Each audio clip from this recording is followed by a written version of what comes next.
Here, and are you still not subscribed to Matt's channel? Well, if you're not, hit the subscribe button because he's giving out free picks each and every week. Hope you have a good rest of your day. UFC Paris, Gane versus Spivak back in France. Pretty much exactly a year later, the market seems to be hot over there. Obviously, they have some great fighters. We will see some of them on this card. I'll be breaking down the main card, providing free picks, leans, price talk, and what to avoid. Systemsportscapping.com is the website. Client card is out Friday after the weigh-ins. We're going for 7 straight profitable client cards, guys. Also, NFL is 1 week away, guys. Announcement. Futures betting card is now up on my website. Thank you to everyone who already has jumped on it and purchased it. There are a handful of you guys that have. The NFL full season package is also available over there. If you just bet NFL or if you just want the futures along with the weekly bets from all sports, that is available for you guys. Different packages, different shapes and sizes. Proven long-term winner in the market year after year, guys, either through free plays or client subscriptions. System capping on all social medias. Give me a follow on Instagram, Twitter, TikTok. That's where I'm most active. I give free picks out there. Sports betting news, sports news, and more. I think I'm a great follow over there. UFC Singapore recap. Let's do a quick recap here. Perfect free card and profitable client card. What a special moment, right, with Korean Zombie. I think that was the highlight of this whole card. The Korean Zombie walkout to the Zombie by Cranberries, and then how he left the ring. Even though he didn't win the fight, it would have been historic if he won the fight. But just how they treated him over there in Asia. Obviously, technically fighting at home. A lot of Korean fans went over there. And it gave me goosebumps personally. I'm a big fan of Korean Zombie. I've been a UFC fan for a long time, which means you've watched a lot of zombie fights. And, it was nice to see in there. And this is why he's respected so much. When he goes out and fights, hint, the Zombie just comes forward, looks for finishes, looks to bang, willing to take a shot. And also, look at the fight that he asked for. He asked for this fight to be his last fight. Come on, guys. Who's asking for Max Holloway to be the last fight? And Max still in his prime. Who's asking for that? A guy like Korean Zombie. That's why he's respected so much. How can you hate the guy? I don't think he has one person that hates him. Right? Him and Holloway, both. I guess some people may hate Holloway. I don't know. But Zombie's a guy you just cannot hate. Well respected. Love to see it. Love to see the video of him walking out and leaving. They played his music when he left too and retired. So that was amazing. Max was grateful for fighting him. Obviously different levels at this point in their career as well, right? I give respect for Zombie trying to come forward and finish the fight. I did see it possibly going all 5 rounds, right? There was some value there with Max Holloway at plus 160 or plus 170 to win by decision. But Zombie went for it, right? He could have lost a 5-round fight. Just played it safe, but why, right? So he just decided that he lost the first. I think if the first 2 rounds were close, but he lost both of them, right? If it was a closer type of fight, he was hanging in there at times, but he got hurt multiple times, right? But he was throwing back. He did catch Max with some big shots, but obviously Max can take a hell of a punch, right? So that was never going to be a path for Korean Zombie. You would have had to try somehow win a decision, maybe mix in some wrestling and grappling, but he did not go there. Just happy for both guys, but obviously Max, the only guy he's losing to is Volk, right? He is the best fighter in this division besides Volk. I would love to see him against Topuria before Topuria gets that step up to the title. But I don't think that's going to happen due to the time off, and obviously it looks like Topuria is going to get Volk next. So what's next for Max? That's a big question. I don't know. I think they should give him money fights. He deserves it. But we will definitely see what happens there. Hit another 2-fight parlay for clients with my 2 favorite moneyline plays, Blanchfield and Santos goes the distance, and Giga were my two favorite bets that I was able to get decent price on. Good return for Giga after the layoff. Caceres put up a fight, right? He's very awkward and hard to fight on the feet, but if you're going to get in a kickboxing match against Giga, you'll probably lose if it's a 3-round fight. And the Blanchfield fight, I expected that to go all 3 rounds, and I expected Blanchfield to continue to chain wrestle. Even though she struggles to get the fight down the ground, she did. Santos was strong. Blanchfield was able to just kind of control the grappling and wrestling and win that way. It wasn't impressive. It was a boring fight, but I expected her to win that way if she did. Obviously, on the feet, it was even on the feet, which I expected and did mention to you guys. But yeah, Blanchfield was the play there, and the fight to go the distance I liked even more. Weekly update, 67% UFC. Average line plus money, guys. 56 and 28. Keep that in mind. Right, you may see some other guys out there, they're betting minus 250, 300. I don't count those unless it's a 2-fight parlay, right? 2-fight parlays, I put those together and get plus money. It counts as one bet. This is mostly plus money or lower money favorites, minus 120, minus 150 at most. I'll go up to at times, which is rare, but average is plus money here. 70% 2-fight parlays and plus 67.4 long term, guys. Remember, I'm a 1 unit better mainly, 0.5 and very smaller units as a structured, and that's why I'm able to capitalize and profit each year. PGA off for 3 weeks, guys. Keep that in mind. I love their breaks, PGA, right? PGA and UFC, this is why I love handicapping them, because their breaks are very minimal, right? You don't have other sports off for months and months. PGA, UFC, they don't have their long breaks. How else do you finish a big year but win back-to-back outrights on Hovland to end the year, right? What a year for myself and clients, 11 outrights, just under 28,000 in the outright market in ticket value, guys. Okay, Grillo plus 8,000, Harmon plus 11,000 were the highlights, 67% matchups on the year. Prop market, very profitable long-term, 86.3 units. It was my best PGA season I've had since handicapping the PGA. It has been great for me, obviously, the outright market, but also in the prop market, right? You want to focus larger units in the prop market to profit long-term. Outright market, like I mentioned, you can go cold for a month or two. Happy here, I hit 11, so I didn't have that cold streak. But at times in years, you are going to have cold streaks. But when you hit big tickets like plus 8,000, plus 11,000, I'm good for months and months if I don't hit an outright. So it's key to catch those bigger outrights when they do win. They don't win often, right? That plus 11,000, that I hit on Harmon, that was the biggest outright of the year that I'm aware of. I think there was another one at the same price, or maybe plus 10,000. I have to look at that. But it was the biggest outright, and I was able to catch that. Let's hear from my friend Kristen before we get into this card. The NFL season is around the corner, and for you sports bettors out there, let's be honest, you probably need a little bit of help beating those books. System capping is a proven long-term winner against the sports betting market in multiple sports. He's built a worldwide clientele due to his high winning percentage over the years. Be sure to click the link on the bio down here to check out his profile, and you can also find out his resume, client comments, podcast, and subscription opportunities. Gane versus Spivak. Like I always say, guys, shop around, have multiple books, get the best proper price out there. Gane minus 170 versus Spivak plus 140. 5-round main event. Gane is fighting at home, right? Obviously coming off an ugly loss last time out against John Jones, though, the greatest of all time, where he got exposed in the wrestling and grappling department again. We saw it against Francis, and now we saw it again versus John Jones. Gane has lost 2 of his last 3 fights, but against the best heavyweights in the world. So we can't, dox him too much for that.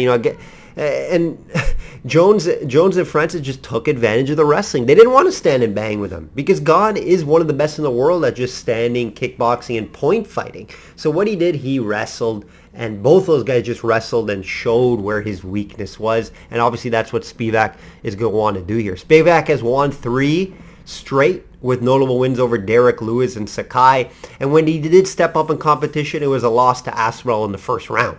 Right, big resume difference between the two. Spivak hasn't fought this level of guy even close to Gane, right? He has wins. All his wins are fairly low-level guys. So no secret, though, like I mentioned, what Spivak wants to do here. Get this fight down to the ground and wrestle. Get this fight down to the ground and wrestle. Spivak is a very solid wrestler with over 5 takedowns per 15. This is what he does, guys. Right? This is what he does. Gane's takedown defense obviously is not good at 45%. That is not good. And the question here is, how better has Gane's takedown defense gone in, 6 to 8 months? And probably training for this fight for the past 3. But I do expect after that Jon Jones fight, what he went right away, brought in some good wrestlers to wrestle with. It had to be. He doesn't need to stand and bang and train and get better on the feet. He is light years ahead of Spivak on the feet. Spivak is not good on the feet. There's a big difference here. But then you can say Spivak has the big wrestling advantage as well, right? So it's just that striker versus wrestler matchup. That's what we see here. Standard that you see time and time again. And yes, obviously there is some concern if you're going to bet Gane. You're going to be worried. Can he get up? Right? We've seen Spivak get guys down to the ground. They have got up, right? Even the Derek Lewis fight, Derek Lewis did get up multiple times there. You're just going to be worried the whole time. Can he stay on his feet if you're betting this fight? Keep it on the feet, Gane. Hurt Spivak early on the feet, right? 5 rounds is going to favor Gane. This is going to favor Gane. Spivak we've never seen in a 5-round fight. Keep that in mind. So if Gane can keep this on the feet, pick him apart, hurt him on the feet, yes, he wins this fight fairly easily. But the big question is, can he keep it on the feet? And when he gets taken down, which I do think he probably will, unless he hurts him very early, can he get up from that? And, I do think the training was heavily focused on it the past 4 or 5 months whenever he started doing it. And I do think there's some improvement, but how much can you improve wrestling in that time span? Not a ton, right? Spivak, heavy guy. Expect to try to just lay on him, get a TKO or submission finish. He does have a lot of submissions as well. So that's what's going to scare me here. Even though I am going to lean for video purposes on Gane, probably won't make my client card. If I do think he wins the fight, it's probably by finish. Just because we haven't seen Spivak go that far. And if Spivak wrestles early and doesn't get a finish, how do you think Spivak's going to look later into the fight? He's going to be gassed out. So if Gane could avoid a TKO or a submission finish, he can prolong this fight and I think get a later stoppage in the 3rd, 4th, 5th round. That is a possibility here. I have a hard time seeing it go all 5 heavyweights. If you bet heavyweight fights not to go all 5, you're doing very well. Obviously, you probably paid a big price on those, but how many heavyweight fights, main event, go 5 rounds? Not a ton. Yes, there are a few with Gane. There are a few with Gane that have gone all 5 rounds. Keep that in mind. So if there was a fighter that could go all 5 rounds, it would be Gane. But Spivak's style is for him to get tired, right? He's going to be tired wrestling early if he doesn't get a finish. So very hard for me to see this go 5 rounds. That would be my favorite player. Obviously, you got to pay up for that. I lean Gane due to fighting at home, having the big striking advantage. Spivak has been hurt on the feet before, we have seen. But back of the head, I'm thinking that takedown defense at 45%. He got dominated in the wrestling department, back-to-back fights there. 2 out of 3. Well, he beat Tuivasa. That was also a close fight on the feet. Keep that in mind, right? Tuivasa was able to bang there, but then he ended up getting hurt on the feet. That's what's keeping me to, bet this currently for Gane for clients. That minus 170, not terrible fighting at home, but that wrestling is the back of my head. The takedown defense is the back of my head. So probably from a side standpoint, I'm going to stay off this. Video purpose is going to be Gane. Like the fight not to go all 5 rounds. That'd probably be my favorite play in the main event. Co-main, Farrow, minus 170 versus Thug Rose, plus 150. Look who is back. One of my favorite fighters in women's MMA ever. Rose has returned. So happy for her. I was worried she might not return after all the backlash she got, the year off, right? That last fight, that was probably the worst fight in MMA history. One of them. Up there with Israel and Romero. Remember that fight? Very similar. That's what happened, right? In that fight. Just very, very slow. Nothing happened. Both girls scared to pull the trigger. Rose just did nothing because she was worried about the takedowns. You can't fight like that. You just can't fight like that. We've seen Rose return actually in a grappling match. She lost to Robertson in that match. She will have a grappling advantage, I think, here. However, there are some concerns. Anytime I see Thug Rose at plus money, my eyes light up. But let's look at it realistically here.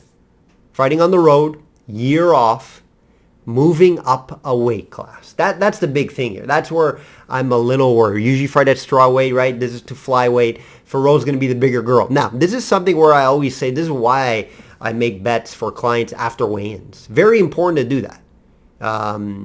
Sometimes, sure, you could miss out on a little value, but lines don't move that much, guys, let's be honest. But you also could get caught on weigh-ins, right? Someone misses weight, doesn't look good at cut. The fights just get totally scrapped at some point. And also the size difference. And this is very important to see how bigger Farrell will be. Thug Rose, I know she's been lifting more weights and she's been eating more. She even said it. I've been watching some of her training. She does look slightly bigger, but I want to see the difference when they are next to each other. Because Thug Rose pass, I think, would actually be to try to grapple and get this fight down to the ground. The issue is Farrell has very good takedown defense at 83%, 84%, guys. So that's why I don't think Thug Rose is going to have the opportunity to really get this fight down to the ground. I think if this fight stays standing, kickboxing style, I do think it favors Farrell due to her distance game is very good. And, Farrell could even mix in a takedown here and there as well. So Thug Rose, let's be honest, is not known for wrestling, guys. Not known for takedown. Yes, she can grapple. She has some good offensive wrestling, but she's not known really to get fights down to the ground. And with Farrell's takedown defense and her being the bigger fighter, I have a hard time seeing her do that. So if this fight's going to stay on the feet for 3 rounds, I expect to be close. But Farrell notching it out on the judges' scorecards. I like the fight to go over 2.5 rounds. I like for it to go to the distance. Decent prices out there if you like that. But I just can't get the Thug Rose. Not enough meat in the bone at plus 150. And the return year off, what does she have left? The mind games. How well is she doing mentally coming back into this fight? There are a lot of concerns with Thug Rose, and obviously moving up the weight class is the biggest concern. Watch the weigh-ins for this one. The lean is Farrell for video purposes, but I really like this fight to go the distance and over the 2.5 rounds. Saint Denis minus 163 versus Moises plus 135. Another French prospect who we have seen multiple times now in the UFC. He's on a 3-fight win streak. All finishes. A big win last time out versus Bonfim. He was an underdog in that fight. I stayed away from it. Wish I did back Saint Denis. Bonfim was highly rated, though. I did stay away from that. Saint Denis is very strong, well-rounded, and he has power. He can wrestle. He can get the fight down to the ground. If needed, he has a submission game. But he does have power on the feet, and he brings the fight. He's willing to get hit to lay a hit. And he's actually an entertaining fighter, guys. I have Gane as a better striker with the power advantage. I do think he can wrestle and find some takedowns as well. But grappling, you got to lean Moises because of the black belt. And, how he gets wins is by submission. He has a ton of submission wins. Don't think he can submit the knee. But if it does get to the grappling, I think it's fairly even, maybe even lean Thiago. How I could see, this fight playing out is probably Saint Denis keeping this fight standing and just hurting him on the feet or winning in that department. Thiago Moises is not a great stand-up fighter. He wants to get the fight down to the ground, right? Moises is on a back-to-back win streak here against very low-level guys, all right? Both by submission, keep that in mind. Just 3 fights ago, Alvarez finished Moises by TKO. Remember that on the feet. Let's look at some of the numbers here. Moises, he's very low volume, right? Low volume, 2.4 strikes landed per minute. That is not good, guys, compared to Saint Denis, right? Saint Denis, a lot higher volume. So that's something to keep in mind. He's fighting at home as well. The price isn't terrible. And also Moises' 1.5 takedown is not great as well. It's not like he's known for taking guys down. Denis takedown defense, 83%, guys. And has his own 3.8 takedowns per 15. It's kind of telling you everything here. I have to go with Saint Denis. Shop around. I think there's some minus 150s out there. This is just a generic market price at 163. I'm going to have to back Saint Denis. I would lean finish, but I wouldn't be surprised if it goes all 3. I don't have an outcome bet here. But I am going to back Saint Denis fighting at home. I like his style versus Moises. Moises likes to submit guys, I don't see Saint Denis getting submitted. He does have a good ground game. So play will be Saint Denis. Probably will make my client card as well, guys. Ozdemir minus 175 versus Guskov plus 150. This is a little bit scary, right? Ozdemir, obviously veteran, been around, back-to-back losses. He has three out of 4 fights, all losses, but against the top level guys, and 3 actually have been by decision, which is strange. Usually before in his career, his fights didn't go that long. Losses over Krylov, Anklov, and Yuri Prohaska, guys. Some of the best guys in this division, right? Very tough guys. Goskov's making his debut. He's fighting cans in regional scene, in a Europe regional scene called MMA Series. I don't know much about it. I did watch quick tape on him. He just finishes guys early, first round finishes, for the most part. But who is he fighting? Nobody's. Keep that in mind. Ozdemir, he's a veteran. Right? He's been in there with everyone. Guskov's going to come in and look for a first round finish. No secret about that. Ozdemir's going to know this. So, obviously lean's going to be Ozdemir. I can't bet it at minus 175. This could be an upset. We have seen Ozdemir hurt before from a guy that could throw heavy. Guskov, all of his fights have been either first round finish or finish. He doesn't even have a few submission wins. So this is a fight that I'm going to pass on, even though I do lean Ozdemir. I could see a finish also in this fight not to go all 3 rounds due to Guskov bringing the fight. He's going to bring the fight. He's going to try to look for a finish, which could be good for him, but could also be bad. So I don't see it going all 3 rounds, even though Ozdemir has been 3 of his last 4 to decision. I could see this fight ending within, a few rounds. So lean's going to be Ozdemir. I'm not going to bet it. I suggest you don't as well. We don't know if this guy's just actually really that good or these guys are just really that bad that he's fighting, right? Keep in mind. And obviously Ozdemir Volkan has some mileage on him, guys. How much does he have left? We'll find out in this fight. Another fight here. It's France versus France. After this, guys, the card is very watered down. It's very low level. Low level, like European scene type of fights. So this is the last fight I'll break down here. I think there's one more on the main card. This could be the opener. It hasn't been too clear. First France versus France matchup. Guillemori, I really don't know how to pronounce his first name. Giannis is moving up in weight. So keep that in mind. The underdog at plus 215, big price.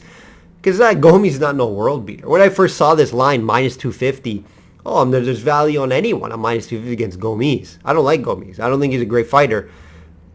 He is 2-0 in the UFC, sure, but against very low-level guys, and both fights were super close. Split decision and a majority decision draw type of fight. So Gomis should have a wrestling advantage here. I get that. And the weight class difference. He's going to be bigger. So that's why I get the plus money. That's why I can't get to the underdog here. I think Gomis probably just wins a close fight due to his takedowns. He is very low volume, guys. Under two significant strikes landed per minute, Gomis. So, right, it's just a guy you can't back at this price. Right, he's not going to have a home fighting advantage. Yanni's going to come in, thinking he's fighting at home. This is his big shot. He probably wouldn't be on a UFC card if it wasn't for fighting in France. So keep that in mind as well. It's just the Gomi's going to have a wrestling advantage here. I think he relies heavily on that to get the win. But at this price, I cannot bet. I wouldn't call you crazy if you put a small unit on the underdog here at this price. Shop around, maybe even get a better price. But yeah, I'll be staying away from this fight. Probably goes decision over 2.5 rounds. But Gomis will be the play for video purposes due to the wrestling advantage and size difference. Remember, his opponent's coming up in weight just to get on this card. That will do it, guys. That will do it. Busy week. I got the NFL seasonal preview coming out tomorrow. Look out for that. I get you ready for the NFL season. Not the greatest card here, of course. Got a couple top-heavy fights that I'm looking forward to, though. And I'm also looking forward to Saint Denis, see if he can make that step up, continue his winning streak over in his home country. That will do it, guys. Like I always say, bet smart and know your limits. Take care.